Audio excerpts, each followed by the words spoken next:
We're coming on the air right now with breaking news from the Middle East. Hamas has just released 13 Israeli hostages, including 2 Israeli Americans. They have agreed to a 2-day extension. This is coming from the Qatari Minister of Foreign Affairs. I'm your host, Rosalind Matheison. Today on The Big Take, Bloomberg's Israel Bureau Chief Ethan Bronner and journalist Fadwa Hodali join me for an update on the Israel-Hamas war, including the temporary truce, the release of hostages and prisoners, and what the international community thinks about the conflict almost 2 months on.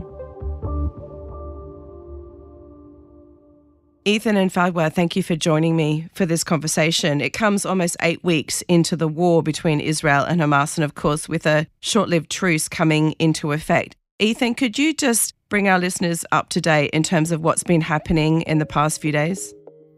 The Americans, the Egyptians, and the Qataris organized a truce between Israel and Hamas last week, which originally was to last for 4 days, and there was to be an exchange of hostages that had been taken by Hamas into Gaza for Palestinian prisoners that Israel holds. In all cases, these are women, children, and elderly people. There were no men involved in this deal. And part of the deal also included a huge increase in the number of aid trucks coming in to Gaza, where people are beginning to suffer from hunger and disease after, as you said, nearly 8 weeks of war. It was obviously a really delicate deal to get done, as you say, involving mediation between Qatar, officials from the US, Egypt, essentially passing notes between Hamas and Israel in very fraught circumstances. Was it surprising to you, Ethan, that the truce actually has held throughout? It does seem like it's been largely respected. There was many reasons to imagine that it would fall apart. But I guess what's driving it is that both sides are desperate for a deal, as are the sponsors. So Israel is desperate for a deal because it really wants to bring back its hostages, at least as many as it can. There has developed in Israel an exceptional campaign of pressure to put the hostages at the front of the agenda ahead of victory, and also to assert that it doesn't make victory difficult or harder. Both things are equally important. On Hamas's side, the desire for some kind of a pause that would allow it to reorganize its troops and also bring in some supplies for itself as well as for the people of Gaza also was huge. And for the Americans, who are the major sponsor of Israel internationally, there was a sense that Israel was going about this war in a way that was not sensitive to the needs of civilians, that there were way too many people, ordinary people, being killed. And by creating the conditions for this truce, there would be time to rethink its battle plan going forward. So there was a lot of desire on all sides for it. Outside Gaza, Fadwa, we did see some skirmishes continuing. We know that the Voice of Palestine radio station reported that Palestinians were killed in a missile attack by Israeli forces on the occupied West Bank. We know there's also reports that Israeli missiles were hitting targets inside Syria. Can you talk a little bit about what's been going on outside Gaza throughout this ceasefire? Outside Gaza, West Bank has been living also tense moments since the aggression on Gaza. Continuous raids by the Israeli Defense Forces. The West Bank has been on a lockdown since October 7th. This has put a lot of strain on the Palestinian movement, Palestinian economy on their daily basis. The West Bank since October 7th have seen an increased number of Palestinians being killed. We're talking about close to 300 people that have been killed since October 7th. That puts a lot of pressure on the Palestinian Authority in regards to what's going on continuous raid. They are not able to be in areas where the IDF is conducting those raids. Schools have been put onto a course of going into a Zoom and on a lot of places, especially on the north area of the West Bank, like Jenin, Tulkarem, Nablus, and that's where most of the IDF operations are concentrated. And of course, the IDF is the Israeli Defense Force. Fadwa, has the pause in fighting, did that allow us to assess any more clearly the damage or the impact inside Gaza itself of the war? Has it enabled any clearer assessments of what's been the impact inside Gaza so far of this conflict? I think the people in Gaza got a time to breathe, and the assessment is huge. The damage is huge. The amount of destruction that took place there is huge. So these days of a ceasefire gave people time to go check their homes that they were destroyed, restock on goods. The humanitarian situation is devastating. Most of the hospitals are not working. A couple of hospitals only in the south. 2 hospitals in the north are only functioning with severe damage to the infrastructure. And the humanitarian aid is not enough to reach into the Gaza Strip. The UN has been working constantly to provide the facilitation of humanitarian aid to go into most of the Gaza Strip. But as we know that reaching the north is a bit difficult, and this requires coordination by the Israeli Defense Forces and the humanitarian aid agencies in there. It was interesting, just in the immediate aftermath of the truce beginning, I remember there were reports that people in Gaza were trying to move back to the north from the south to possibly check on their homes, to check on their loved ones, and were being very much blocked in that effort and told to stay in the south. But Ethan, I was interested in something you were talking about, which is the motivation on both sides to have this ceasefire, this pause in the fighting, and why it was to the benefit of both Israel but also Hamas.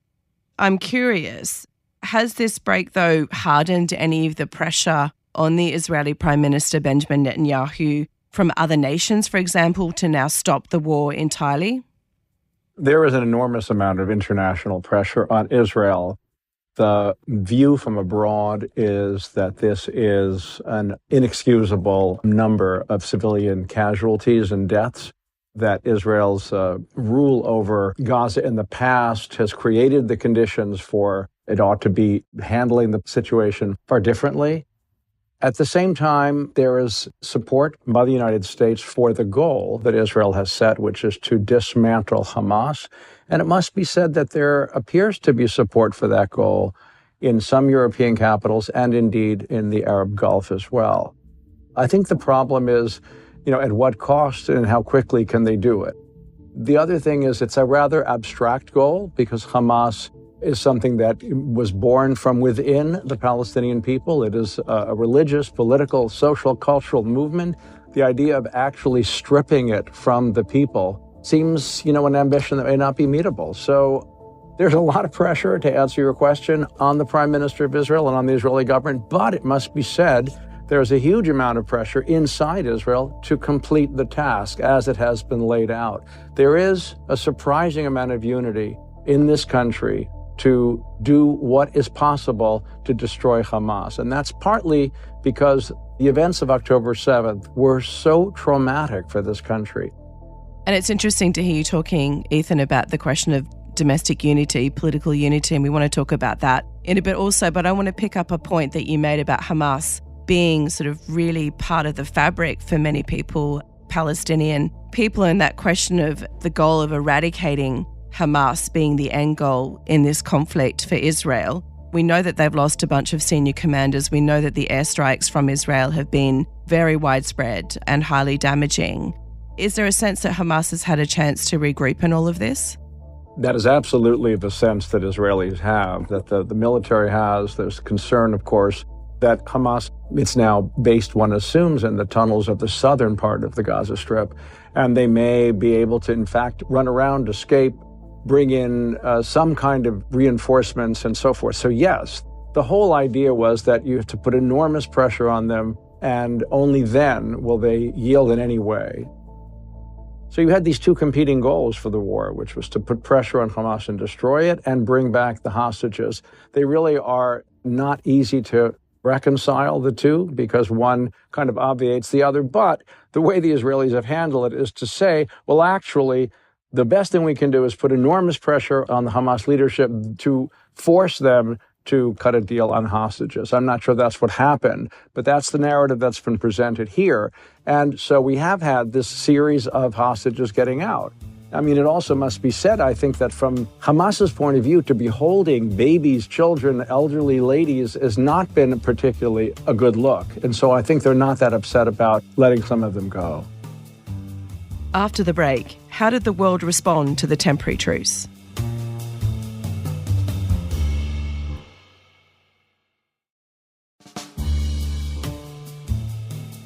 We were talking initially about the ceasefire itself between Israel and Hamas, the exchanges of prisoners, and what's been the impact of that so far. Let's talk a little bit about some of the other players in all of this, because Fadwa, the truce was brokered by Qatar, Egypt, and officials in the US. What kind of role particularly did Qatar play in all of this, and what does that tell you about sort of the growing place of Qatar in the region? As we know, Qatar has been funding the Gaza Strip since the division of the Palestinians. The coup that Hamas has imposed on the Gaza Strip in 2007. Since then, we've seen a growing interest from the Qatari to invest into Gaza, and also because of the relationship that they hold with the Hamas leadership. Their Hamas leadership is stationed in Qatar, so that puts them in a closer relationship. Qatar has been funding the Gaza Strip, paying for needy family infrastructure for years, and they've been brokering a couple of ceasefire between Hamas and Israel. So it played really a major role into that. In regards to the Egyptians, also, the Egyptians have always all along played a very intensive role in regards to that. Hamas has kept a really good relationship with the Qatari, kept a really good relationship with the Egyptians, and also need to take into consideration that Egypt does not want any unrest into its borders. Also, we need to take into consideration that the Palestinian Authority is in a very close contact with the Egyptians, and they want to make sure that none of the Palestinians that live in Gaza, especially in this war, since there were a lot of talks about people being displaced and moved to Egypt, they wanted to make sure that the Egyptians are on the same line as all the Arab countries supporting the Palestinian issue, none of those people to be displaced or be taken out of Gaza. They wanted to make sure none of these people are being transferred and sent across the border from Rafah. And of course, Egypt has been playing a major role in facilitating the aid going into Gaza. So they had to maintain a really good relationship with Hamas in regards to that. And of course, as you say, Egypt's been very clear throughout that it doesn't want an exodus of people out of Gaza through that Rafah crossing. And noting, of course, Egypt has an election coming up also in a matter of weeks. But what's been the overall reaction by Arab states to the prospect of the war resuming? Again, Ethan was making clear that as far as Israel's concerned, there's a strong desire to see this war through no matter what in terms of temporary truces and whatnot. How are Arab states responding to that? Well, the Arab states are clear and actually joining forces in trying to get a complete halt of the war and get a completely permanent ceasefire. There is an opportunity, a seized opportunity, that they believe that this is the time to look into the Palestinian-Israeli conflict and finally solve it once and for all. And after the October 7th, there needs to be a deeper look into the Palestinian cause, because this affects also the other Arab countries like Jordan, Syria, Lebanon. So they joined forces, and on a daily basis, there are talks, efforts to open up a path where negotiations based on 67 borders resume, and ending the Israeli-Palestinian conflict, because this also brings in stability to the whole Middle East region. Ethan, one other delicate relationship in this obviously is also involving Iran, which backs not only Hamas but also the Lebanon-based Hezbollah and Houthi rebels based in Yemen, who've been keeping up some of their attacks in the region throughout the truce, firing missiles and so on. And that's risking drawing in US forces in the region. Ethan, can you talk a little bit about how this is being seen at the moment by Iran? It does seem as though Hezbollah has been staying largely quiet in attacking Israel throughout this process. Is Iran keen to also see tensions de-escalate somewhat? I don't think we have real transparency into the thinking at the highest levels of Iran. There's no doubt that Iran considers Hezbollah and Hamas as useful tools to go after Israel. There is a long-standing and deep shadow war between Iran and Israel. There's a deep ideological divide over it, and Iran, to the best of our understanding, funds Hezbollah by about $1 billion a year and Hamas by about $100 million a year. Those missiles that are able to be GPS directed to Tel Aviv from southern Lebanon and from Gaza are paid for by Iran. So there's no doubt that there is a huge focus on Israel from Iran. Now, at this particular moment, it doesn't seem that they are urging Hezbollah to get involved in a big way. It's also possible that Hezbollah is not willing to get involved in a big way. It's hard for us to know what that conversation is like. The Israelis have moved up a large part of their air force to the north and have said to Hezbollah, if you do start raining down thousands of missiles on Israel, we will destroy Beirut. And there are, of course, 2 U.S.-led carrier groups in the Mediterranean to reinforce that message. So I think that the message has been received. I don't know that that tells us anything about what ultimate intentions are. I think that Israel is very nervous about a group closing in on it from all sides, Syria, Lebanon, West Bank, and Gaza, in the sense that it is Iran behind most of those movements. So I don't think we've seen the end of the situation, Roz. Coming up, what can we expect next in the conflict?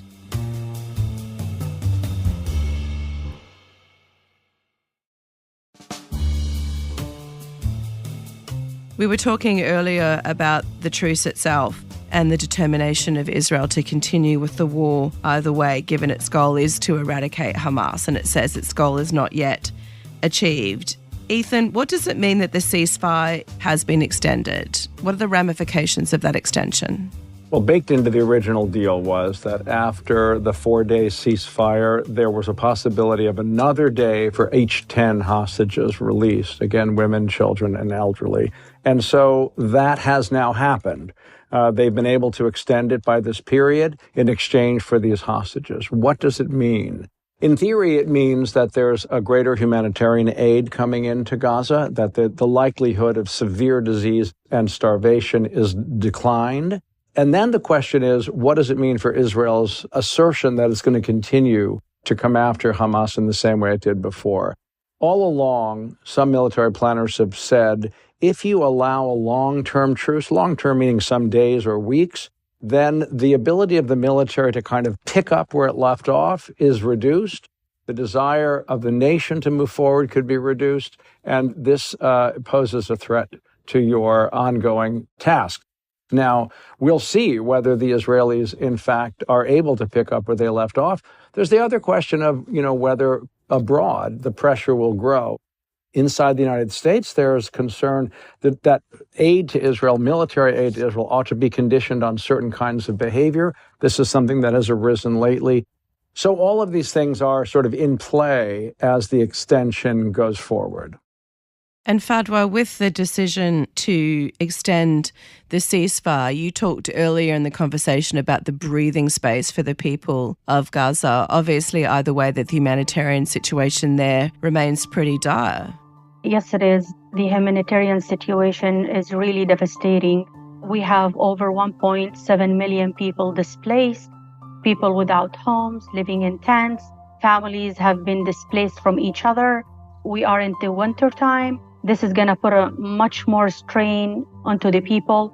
They're tired of the situation.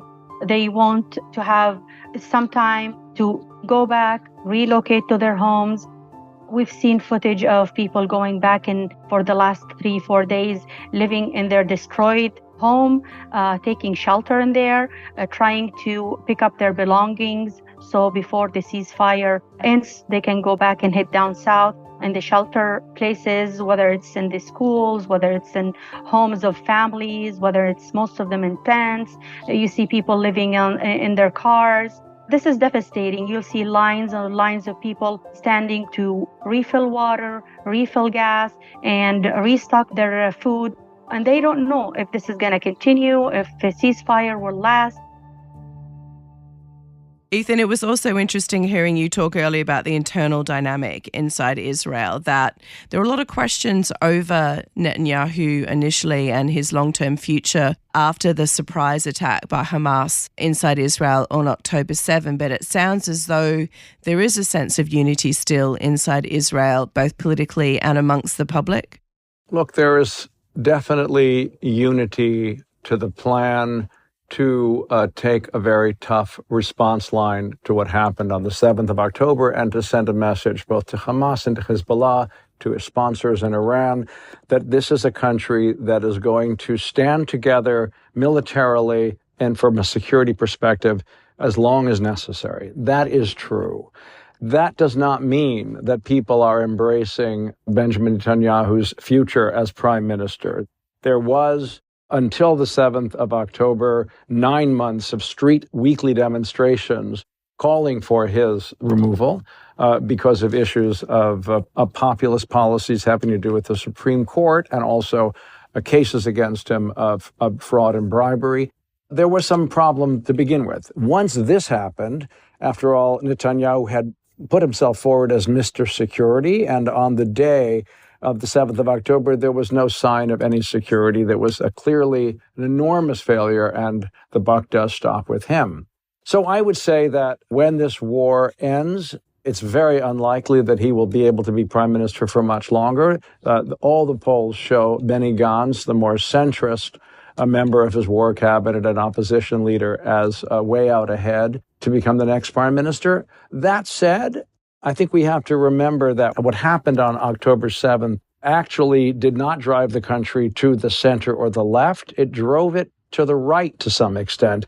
Abroad, people look at what happened on October 7th and say, well, desperate people do desperate things. Now it's time for you to finally deal with your Palestinian issue. Inside Israel, the view of what happened was, listen, we are dealing with an inherently violent group that wants to kill us no matter what happens, and therefore we need to be more protective, not less. We need to put our army in a stronger position, not weaker, and we are not in any way interested in a two-state solution. That is, I would say, the majority view in this country, not the overwhelming, but the majority view. So the idea that there'll be a sort of peaceful solution when this is all over is hard to see at this stage in this country.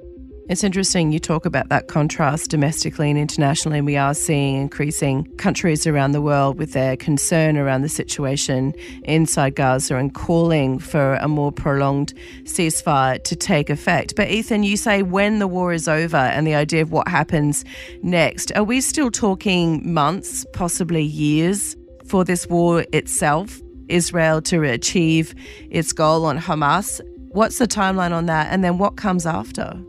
I don't think it's years. Weeks or months seem to make the most sense at this stage, just because the pressure to stop the deaths of innocents is going to grow. And also the question of, as you say, what next will start to impose itself. So what next? Let's say the war goes for 2 or 3 more months. So much depends on whether they have successfully killed a number of top people in Hamas, whether they, in the second phase of the war, are able to actually uproot the infrastructure. At the same time that you have 2 million people crowded above ground there, it's hard to imagine how that can happen. One of the reasons that there's been all this focus on a ceasefire is because the Americans have been saying to the Israelis, you must have a plan that makes sense going forward. You can't just say, we're going to destroy them. You need to explain to us how you're going to do it. So I don't know that they've come up with a very particularly appropriate plan, but we'll have to see what happens next. Domestically, politically, I think that all the leaders of everyone involved is likely to change in the coming year. It's not clear to me, as I said, that Prime Minister Netanyahu will be in power. It's not clear to me that Mahmoud Abbas will for very much longer be the president of the Palestinian Authority. It's not clear to me that Yahya Sinwar will be able to be the leader of Hamas in Gaza. And indeed, it's not clear that President Biden will be the president in a year. Fadwa, from Jerusalem also, I'm curious your perspective on what next, not just for Israel, but also for Gaza and for the West Bank. Ethan mentioned Abbas, the head of the Palestinian Authority, whose name has been thrown about a bit as a solution, but there are so many ideas being bandied about, and no one seems to have a real solution to what is a very deeply protracted, long-running and challenging problem. But what do you see as the things to watch for next? Well, I think what's next and what the Palestinian Authority is trying to do is to make sure that they are the ones who take control of the Gaza after the war is over. Because actually, they have been in Gaza, even when Hamas is running the Gaza Strip. The PA has been paying a lot of money since the Hamas takeover to Gaza. They've been paying salaries for their civil servants. They've been paying for water. They've been paying for electricity. So the PA already existed, but you can maybe call it like a shadow government that it's been paying for expenses that actually Hamas couldn't pay.